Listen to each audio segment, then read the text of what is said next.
Hi, this is Amanda with Sew Very Fun, and today we're going to get sewing with a Brother SM2700. This video is for you if you know that your Brother SM2700 has been threaded correctly. This means your upper thread is in place correctly and your bobbin has been loaded correctly as well. Let's make sure that we are on stitch 2.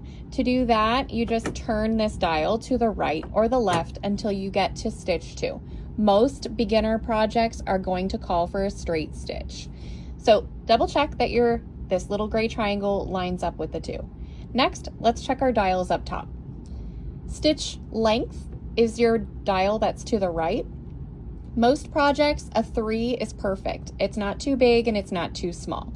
If you were to turn this dial more towards the 4, your length of your stitch would get longer. And if you turn your dial towards the 1 and the 2, that would make your stitch length shorter. There is no wrong stitch length. It's just that each project calls for different stitch lengths, and the standard is around a 2.5 or a 3. And after playing with this machine, I feel like a 3 is probably pretty much where you need to be for most beginner projects. The next thing to check is your needle position. Since we have selected a straight stitch, this middle dial is only going to change the position of your needle. So you'll notice that at the top, if you look, there's these little squares. And it also tells you, if you look really closely, you can see that a little dot changes from being the farthest to the right, in the middle, and the closest to the left. So it's showing you the way that you turn the dial will change the position of your needle. For the projects that I create for my sewing kits, your needle can be in the center position. So right there between the 2 and your 3 is perfect. And the last dial that we want to check is your tension dial. This is not a dial that ever needs to be touched. Just leave it at a 4. There's not really any need to play with tension unless you start adding in some really thick fabric, which we're definitely not going to be doing with my sewing project kits. Once you've double checked those settings that we just talked about, it's time to grab a piece of scrap fabric.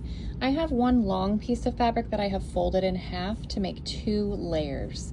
Sewing machines' jobs are to sew multiple layers of fabric together, at least 2, and sometimes if you only sew 1 layer, like if you're trying to test if it's sewing correctly, if you were to try to sew on 1 layer, you might end up with big knots of thread underneath your fabric, and that's never any fun.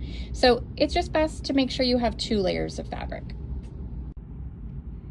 Before I place my scrap fabric onto my machine for test sewing, I want to make sure that my upper thread has been fed correctly through this opening at the front of my presser foot and pulled towards the back of my machine. So this is that opening that I'm talking about. So what we want to make sure is that our thread from the upper thread is fed through that opening that I just showed in the close-up and pulled towards the back like this. There's nothing you need to do to the bobbin because this machine is a quick set bobbin, which means it's ready to sew. So now it's time to place your scrap fabric onto your machine. Slide it in from the front towards the back so that you don't pull that thread towards you, and you can reach to the side of your machine underneath here. This is what that lever is that's raising and lowering the presser foot. This presser foot pushes your fabric down on top of these silver pokey things underneath that are called feed dogs. So between the presser foot and those feed dogs, when they're pushed together when the presser foot is lowered, your fabric is held nicely in place. So your job is to just make sure that you are lightly guiding your fabric through, but you do not have to push or pull your fabric in any way. If you have one of these tools, it can also be a great time to add one of those on. So now your goal is keep your fabric lined up with the edge of your magnetic guide, which is also lined up with the edge of your presser foot. That helps you keep a nice straight seam allowance. When sewing, we do keep 2 hands on the fabric. Keep one towards the bottom and one towards the side, and we don't need our fingers up close by that needle.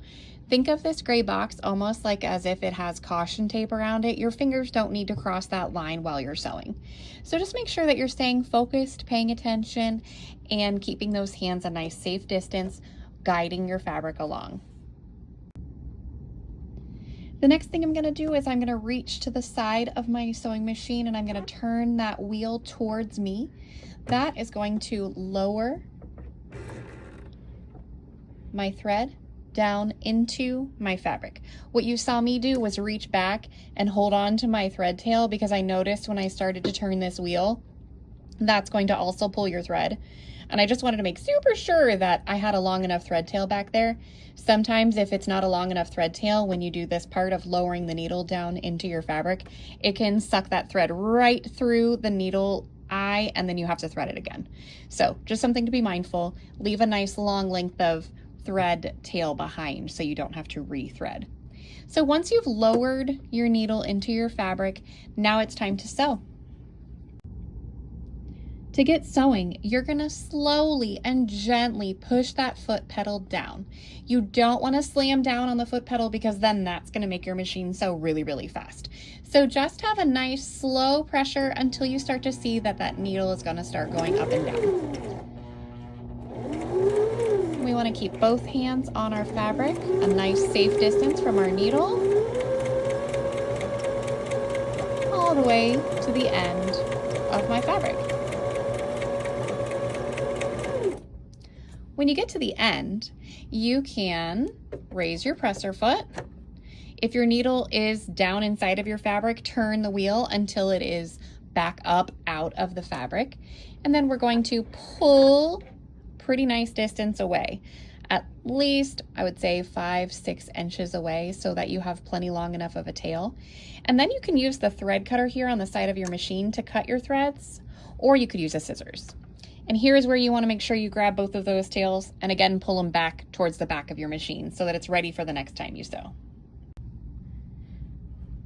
When I look at my scrap sewing, I can see that my upper thread, the black, the stitches look great, as well as the bottom, which was my bobbin thread. I have white loaded in the bottom, so that's how I know what is the bottom and the top of my thread.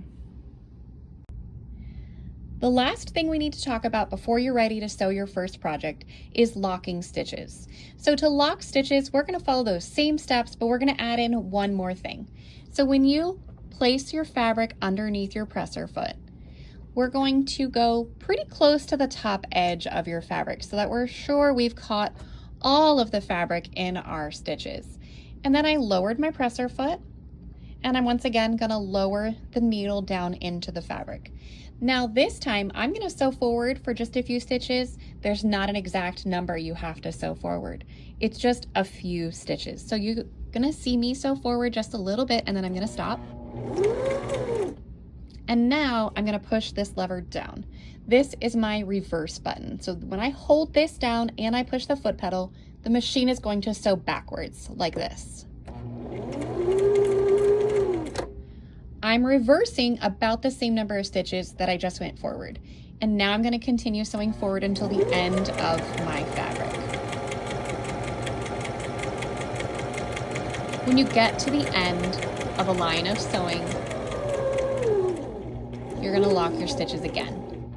So I'm going to go really close to the edge, and then I'm going to hold down that reverse lever again. I'm going to push my foot pedal to go backwards. And now I'm going to go sew forward a few more again. Right off the edge of my fabric is fine, or right up to the edge. And again, I'm going to raise my needle up out of my fabric, lift the presser foot, pull the fabric to the left side of your machine, and go ahead and cut those thread tails. So now when I look at my fabric, I can see where I locked my stitches is right here. The purpose of locking stitches is the same as locking a door to a car or locking your door to your room. It's to keep whatever's inside in and whatever outside is outside out. And in this case, that's our stitches.